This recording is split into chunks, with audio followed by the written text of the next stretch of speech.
नमस्कार मित्रों, आज हम बात कर रहे हैं महाराष्ट्र सरकार के बारे में। अभी वर्तमान के अंदर महाराष्ट्र के मुख्यमंत्री है श्री उद्धव ठाकरे जी, और आपको पता होगा कि वो अभी नया तो वो विधानसभा के सदस्य है और नए विधान परिषद के सदस्य है। तो भारतीय संविधान के अंदर लिखा हुआ है कि अनुच्छेद 163 के अंदर लिखा हुआ है कि राज्यपाल को परामर्श देने के लिए एक मंत्री परिषद होगी और उसका मुख्यमंत्री होता है।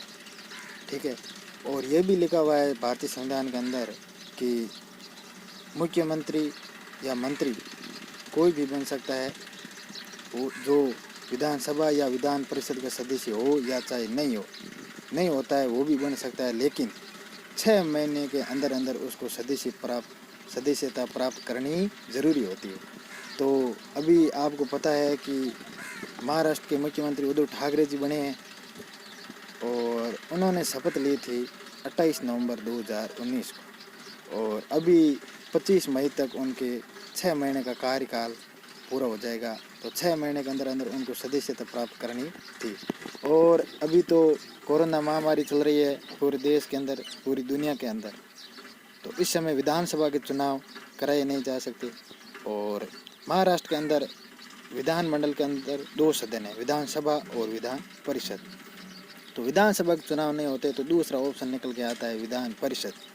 अब विधान परिषद के भी देखें तो विधान परिषद के अंदर अभी कोई वर्तमान में पद खाली नहीं है, 2 पद खाली होंगे, वो भी जून 2020 के अंदर। और तब तक इनके 6 महीने का कार्यकाल पूरा हो जाएगा। 6 महीने के अंदर अंदर सदस्यता प्राप्त करनी जरूरी होती है। और ऐसा नहीं होता है कि अभी 6 महीने नहीं हुए पहले इस्तीफा दे दे, फिर 4-5 दिन ठीक है महीने भर गैप देके फिर मुख्यमंत्री बन जाते हैं। ये सब कभी नहीं होता है। संविधान में स्पष्ट यह क्या होता है, संविधान का वॉल्यूशन होगा यहाँ, केवल और केवल एक बार ही रह सकता है 6 महीने तक।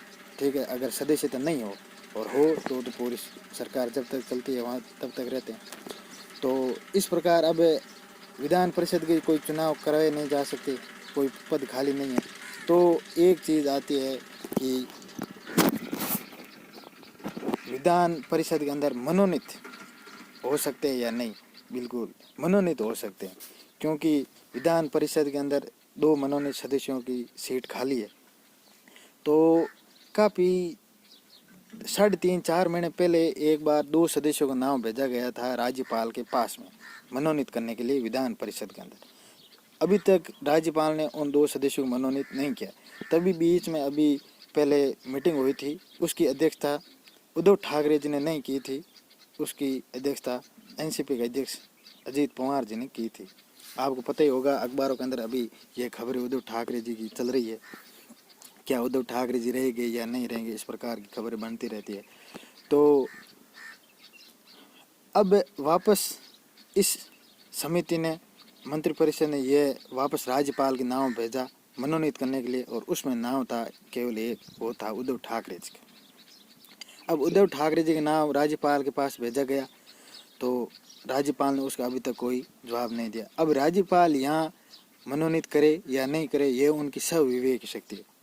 ठीक है, क्योंकि राज्यपाल को भी इतना अधिकार है कि वो 6 महीने के अंदर मनोनीत कर सकता है। अब 6 महीने तक वो लंबित भी रख सकते हैं, वो अभी भी मनोनीत कर सकते हैं, और इसके अंदर वो एक पेंच ये भी लगा सकते हैं, अड़ा सकते हैं कि पहले 2 नाम आए हुए हैं और अब ये एक तीसरा नाम आ गया मनोनीत सदस्यों के लिए, और सीटें 2 खाली, अब वो किन को करे मनोनीत। इस प्रकार अब महाराष्ट्र के अंदर ये इस प्रकार की बातें हो रही है और सरकार के लेकर, क्योंकि उद्धव ठाकरे जी शिवसेना से हैं, और मनोनीत सदस्य के लिए ये होता है कि जो भी मनोनीत सदस्य है वो मंत्री बनने के लिए उसको किसी पार्टी को ज्वाइन करना पड़ता है। उद्धव ठाकरे जी शिवसेना के हैं तो वो तो पार्टी से ज्वाइन तो है, लेकिन इसके अंदर एक ये होगा, अगर उद्धव ठाकरे जी मनोनीत किए जाते हैं राज्यपाल के द्वारा विधान परिषद के अंदर, तो वो मुख्यमंत्री पद पर बने रहेंगे जब तक सरकार रहेगी, इसमें कोई दो राय नहीं।